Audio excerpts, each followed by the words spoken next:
My father demanded I attend my golden brother's wedding, threatening to cut my tuition. They were shocked when I revealed I earned more than him. My father has always treated me as the child in the family that is overlooked. He was simply infatuated with my brother. He continues. You know what? I don't care if you got accepted to some prestigious college. You have to go to the local college because we don't want your brother to be jealous of you. So, you know what, guys? I pretended everything was fine. I replied, you know what, Dad? Okay, fine. I'll go to that college on one condition. I get to stay in the dorms. So, I lied to him. I pretended to reside in the dorms and attended the prestigious college on a scholarship he was unaware of. But when he finds out, he will erupt. What would you do if the people who had hardly noticed your presence for 3 years suddenly asked you to show up and act like a family member for one day? That would be a very hard scenario, right? I mean, it's always going to be like that with family, especially my own. Let me start at the beginning. My name is Jonas, and if you haven't figured by now, my family is quite dysfunctional. I mean it. That is, if it can even be considered a family. What do you name the individuals who gave birth to you but then abandoned you when they discovered a better version of you? Can that even be considered family? Instead than going in circles, let me state it clearly. I could have had a happy family if my parents had treated both of their children equally. But, no, my parents are a bunch of biased jerks who have been treating me as background noise for as long as I can remember, all because my brother Roman was the healthier kid. I mean, Roman was one of those healthy, adorable infants who drew everyone's attention in an instant, whereas I was the scrawny, average-looking one that no one wanted to hold. But should these things influence parents so profoundly that they begin to differentiate between their children? It shouldn't, right? But it was different for my parents, Patrick and Marin. Within a month of Roman's birth, he had become their golden kid, the infant who received universal adulation. I mean, he wasn't outstanding. He was merely the more attractive one, the main character, so everyone was drawn to him, whilst I was usually the supporting character, standing in the background, forgotten. You can imagine how dreadful my childhood must have been. My parents ignored me and just provided for my basic needs, while my egotistical brother let all of the attention get to him. Roman grew up as a pampered brat who only cared about himself. So you can picture the kind of relationship we had. I was the shy, introverted kid, and Roman turned out to be a huge fat bully. Could you imagine that? Are you being bullied by your little brother? Yeah, that was the case with me. Roman seemed to have made it his life's mission to make mine unhappy, whether by throwing wild tantrums that caused my parents to spoil my plans or by physically taking away the things I liked. Is this correct? It was a poor scenario in and of itself. Add a set of biased parents to the mix, and you can understand how terrible my upbringing was. My parents were the main reason Roman grew up to be such a brat. While Roman was showered with new toys, attention, and praise, I was never spoiled. My birthdays were a formality. My accomplishments were never particularly significant, and my job in the family was essentially that of a background prop. One time in 3rd grade, I had all A's on my report card. I was thrilled, you know? I figured maybe I'd get a pat on the back or something. But when I presented it to my mother, all she said was, "That's good," as she went on to rave about what a nice little painting Roman had done that we just had to put on the refrigerator. Yes, Roman's wonky dog drawing received center stage, while my straight A report card was placed into the garbage drawer with the other forgotten papers. So you know how things were. I felt like the neglected report card, while my brother was lauded for everything. But it wasn't just the small stuff. Oh no. Roman got to decide where we went on family trips, what we ate for dinner, and what we watched on television. Every time I attempted to select something, I was turned down. And that idiot Roman rubbed it in my face to the fullest extent possible. He was the king, and I was nothing more than his servant. So I guess you can see why I wanted to flee this hellhole as soon as I could. And I even had the perfect opportunity. I was looking to pursue a bachelor's degree and was awarded a scholarship to one of the world's finest institutions. It was a very prestigious college, the kind that assures a good career for its students. Getting a scholarship there? Oh, that is a dream. But here's the catch. It was many states away. And, like everything else in my life, my parents refused to let me have it. Click share and more to check if there is a part 2. Part 2. Do you want to discover the reason? Of course it was Roman. My parents even suggested that I attend the local institution in our state because it provided a greater opportunity and option. They reasoned that since Roman, who was not particularly bright academically, could feel bad that I had the opportunity to enroll at such a prominent college while he did not, I should stay local. What was stopping him? He could have worked his buttocks off, like I did, and received what he desired. However, none of this made sense to my parents. They told me I needed to go to the local college. You see how ludicrous this whole situation was? Somewhere in my mind, I assumed they were doing this to keep me from outshining Roman. It was as if they recognized my potential but consciously chose to disregard it. It's as if providing me with genuine support would jeopardize Roman's image as the golden child. Why else would they work so hard for me to stay at the local college while Roman, who was nothing near as ambitious, received unrivaled support? It seemed as if I was not meant to be more successful than him. That was not part of their script. But did I succumb to that foolishness? No. I'd already made significant sacrifices to keep up with the family's wacky, biased antics. But I decided I'd had enough. I told my parents that I would only attend the local college if they permitted me to live in the campus dorms. My parents agreed, a little too happily, thinking they'd persuaded me to stay at the local college. But did they actually? No chance in hell. I accepted the scholarship and relocated to another state while my parents thought I was attending a nearby college. The nicest aspect was that the prominent college I was admitted to offered the finance course I desired in just 2 years, whereas the local college required 4. So that was ideal since it meant I could graduate earlier than my parents had imagined. Honestly, it was the best decision I've ever made. Not only did I leave the hellhole my parents had created, but this college represented the pinnacle of prosperity. I say this because, shortly after graduating, I was offered a 6-figure salary and have been with the company for a year. Things are actually improving for me, since I am on the verge of receiving a promotion. I did it all. The scholarship covered 70% of the fees, and I utilized the money my father contributed to meet other expenses. Now I'm having a fantastic life. My father continues to send me money, believing that I am a student at the local college. And I have not told him to stop. I know it's kind of terrible, but I consider it retribution for the last 3 years. I've had limited communication with my relatives. There were a few checkup calls here and there, as well as 1 or 2 trips to my home over the holidays, to keep them from becoming suspicious. Aside from that, they haven't troubled me too much, and I've been able to avoid them by explaining that I've been busy with my studies. They don't seem to care anyway. Why should they? They had a golden child now. My parents benefited from the fact that the only person they had to care for was no longer in their lives. I was truly satisfied with the setup. It did hurt from time to time that my folks didn't notice I had moved states away. But the melancholy was offset by the relief of not having their toxic presence around me. Truth be told, I did miss having a family. Not a dysfunctional one like mine, but rather the feeling of having a family who genuinely cared about me. Despite my friends and pleasures, I felt that something was lacking in my life. However, until this morning, it appeared difficult to correct. My father called today to tell me that Roman was getting married and that he needed me there a few days before the wedding to help with the preparations. I was taken aback. Was my father truly urging me to come home? I had been looking forward to this moment for a long time, especially since he told me I was part of the family and that he wanted everyone to be present for Roman's big day. I truly became emotional. My parents had never acknowledged me as a member of their family. They were primarily concerned with themselves and Roman. But now my father specifically wanted me to attend the wedding. It was overwhelming to receive appreciation from my parents. But then I remembered that these were the ones who had ignored me throughout my childhood. Even today, they were unaware that their eldest son lived states away. Do I really want to return to these people, only to be disregarded again, as I have been my entire life? This is where I find myself in a quandary. And I'd like to ask you all. What would you do if you were in my shoes? I miss my sense of family, and it would be wonderful to have them care about me for once. But the prospect of returning back only to have my expectations shattered again terrifies me. Should I accept their invitation and attend my brother's wedding solely for the sake of family? Or should I stick to my commitment to live far away from them and not allow them to hurt me again? Before we get into that, it's been 2 days, and I've had plenty of time to consider what I should do. In the end, I decided to keep my peace. Even though some of you may disagree with my decision, I elected not to accept my father's invitation to Roman's wedding. And honestly, it feels like the best decision I have ever made. Spoiler alert, my parents haven't changed and never will. Let me continue where I left off in my initial post. After some thinking, I texted my father, just saying that I wouldn't be able to make it. There is no lengthy explanation, no excuses. To be honest, I was not going to come. I expected some reaction, but I didn't expect the manipulation to start so early. Within an hour, my phone was flooded with text messages. First, my mother attempted to guilt-trip me. She inquired if I truly wanted to miss Roman's special day. If I wanted to be that brother. And how disappointed Roman would be if I wasn't present. She went on to say how much it would mean to Roman if his older brother was there. Really? She also attempted to play the game in which you only got one family card. But here's the thing, Roman's big day meant nothing to me. Because Roman had never cared about any of my significant occasions. Not one.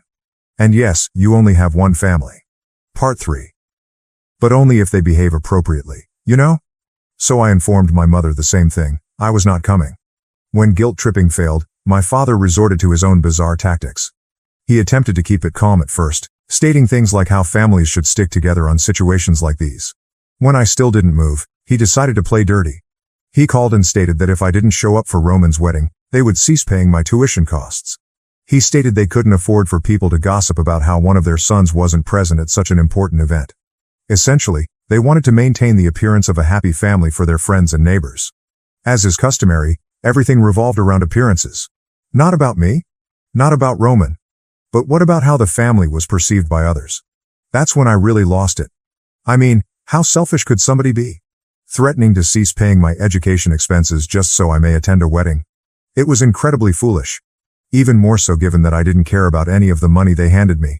I responded by telling my dad, "Go ahead. Stop paying the college fees. I'm not coming to the wedding, and nothing you say or threaten will change that." I still hadn't told them that I had graduated a year ago and was living states away with a six-figure salary and a life they could never have provided me. I didn't want them to know how good my life was or where I was because they would ruin everything that was going well. I know I have to tell them the truth, and I will do so shortly. But right now, I was having fun. My unwillingness to attend my brother's wedding, despite my father's warnings, enraged him. He spoke about how ungrateful I was, how I've always been difficult, and how Dad planned to withdraw my name from the local college to teach me a lesson. He said it as if it were a huge threat, as if being pulled from a place I'd never even been to would destroy me. He had no idea that the truth was just the opposite. Honestly, I couldn't stop laughing. I could have told him I had never attended the local college, but where's the fun in that, guys? So now I'm simply waiting for my father to go and try to withdraw my name from a college where I was never enrolled. I'm honestly waiting for his reaction when he discovers I no longer need him or his money. That's going to be shocking. And it's only a matter of time before my phone calls with another round of obscenities. I honestly cannot wait. Anyway, I'll keep you all posted on what happens. Until then, so long. Hello, it's Jonas again. I know it's only been a day since my last update, but the never-ending drama in my life has gotten even wilder. After my last post, I had a feeling my father would take my unwillingness to attend Roman's wedding seriously. It turns out I was correct. It all began with a phone call from him this morning, and he was furious. He was irate and wasted no time in asking me where I'd been all this time and what the heck I'd been doing with all the money he provided for my college expenses. It was like witnessing a toddler throw a tantrum because he did not get his favorite toy. Only this time, it was my father who was driven insane by the happenings around him. Apparently, after our last chat, my father went to the local college. Yes, this is when things become really fascinating. He went there to withdraw my name, simply to teach me a lesson. That guy was so crazy that he thought pulling my name from college and suspending my studies would force me to attend Roman's wedding. Clearly, he was wrong. So, obviously, when my father went to the local college, he was in for a huge surprise. The local college had no record of my enrollment. It must have been quite the spectacle. My father stood there, attempting to cancel my registration when Jonas was not present at college. I bet the revelation hit him like a blow to the belly. During our call, his bitterness over his momentary humiliation at college was evident. He wanted to know where I had been for the past 3 months and what I had been doing with all that money. But, honestly, the situation was so absurd that I couldn't stop laughing. After more harsh remarks from my father and some waiting on my part, I decided to tell him the whole truth. I told him that I had graduated on a scholarship a year ago and that the money he had been giving for my college tuition had been extremely helpful. Then I dropped the larger bomb. I informed him that I now had a six-figure salary and was making more than him. When he inquired whether I was kidding, I could tell he was disappointed. But he realized it wasn't a joke. The fact that I was no longer the struggling student he thought I was, but rather an independent man with a fulfilling life, must have been a difficult pill for him to swallow. I was ready for whatever came next. As soon as my father understood what I had just said, he erupted, accusing me of treason for keeping them in the dark. He went on about how much he had done for me, only to be confronted with this betrayal. Done so much for me? Was he talking about how he and my mother ignored me for years to focus on their favored child? Then he came up with the most ridiculous idea imaginable. He said the only way he could forgive me was if I went to Roman's wedding and made sure there was no scandal or gossip about the family. I could not believe it. This individual was still primarily concerned with his image. I don't understand why he's suddenly fascinated with the family's image. It had never disturbed him before. Anyway, I told him I didn't need his forgiveness, and I certainly didn't want to be a part of their ruse, pretending we were all one happy family. My father, still upset, tried to persuade me to attend the wedding. He appeared frantic at this point, but I held my ground. I told him there was no way in hell I'd go to the wedding of the man who devastated my childhood. Not only that, but I informed him I was done with the drama and would cut them off. My father was shocked, but I did not remain silent. I had spent my entire childhood absorbing everything silently. But not anymore. I told him I didn't want any of them to contact me again and that they could attend their golden son's wedding without me while I enjoyed my life. My father attempted to influence me emotionally again. But this time, I wouldn't have it. Talking about how I was his kid and how I needed to attend my brother's wedding. But I was finished. I just informed him that he had only one son since he was the one they all appeared to care about, and that they could keep it that way. As I gladly cut them off, I didn't even give my father another time to respond. I quickly ended the call and blocked his phone. And here is where I am right now, officially cut off from my family's harmful presence. It's a bittersweet feeling because I never imagined things coming to this.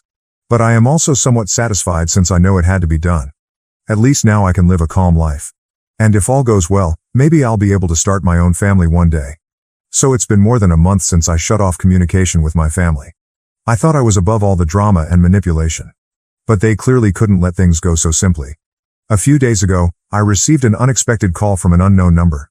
It was my mother, and she was sobbing uncontrollably. I had banned all of their calls, so I was surprised to receive this one. I decided not to hang up on her because I suspected something horrible had happened. But it was nothing like that. She began telling me how much she misses me and how she simply wants her kid back.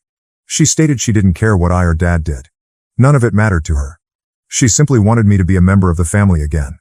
I was perplexed. I mean, where was this energy previously? When I told them I was cutting them off, they didn't seem to mind. And now my mother wants to patch things up? Don't you think that was a bit suspicious? So I just hung up on her, telling her I'd call her later. I had a sense something wasn't right, so I contacted my aunt, my mother's sister, to see if she had any ideas. What she told me was bizarre and it verified all of my suspicions. Apparently, Roman's wedding was a complete fiasco. A massive shitstorm. His seemingly beautiful fiancée turned out to be a full-fledged fraudster. Before the wedding, she persuaded Roman, my parents, and a group of family members to put all of their savings into a dodgy, once-in-a-lifetime investment opportunity. And guess what? It was all a hoax. She took the money and dipped. There were no weddings. She's gone, as are my family's savings. However, it wasn't the end of it.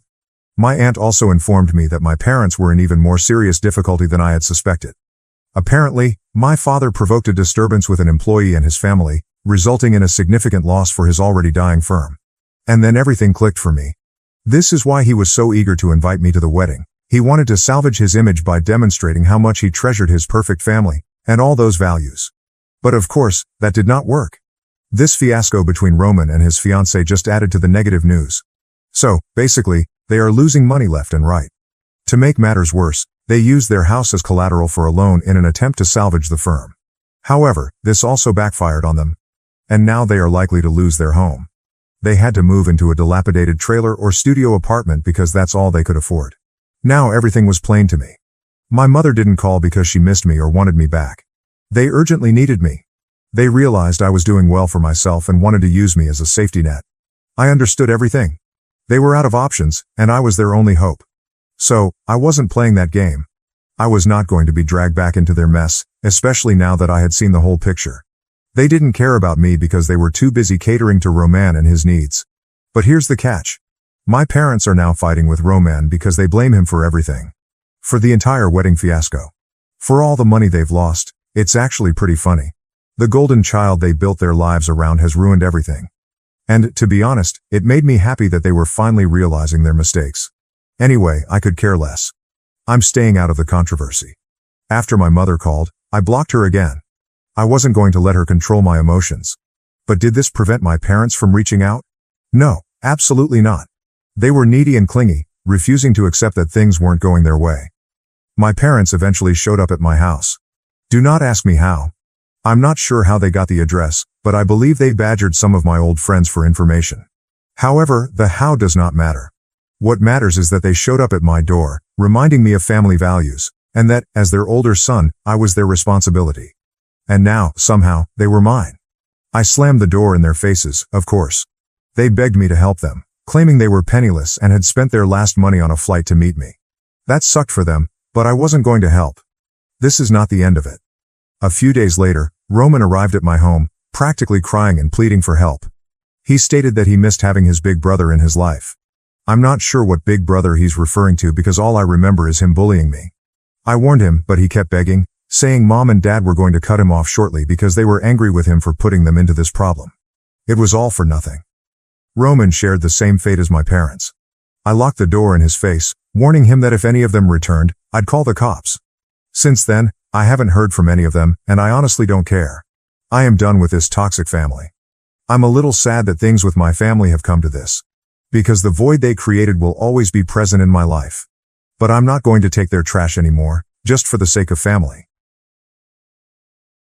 Thank you for watching. If you haven't subscribed yet, please do so and hit the notification bell to stay updated with more shocking real-life stories happening around you.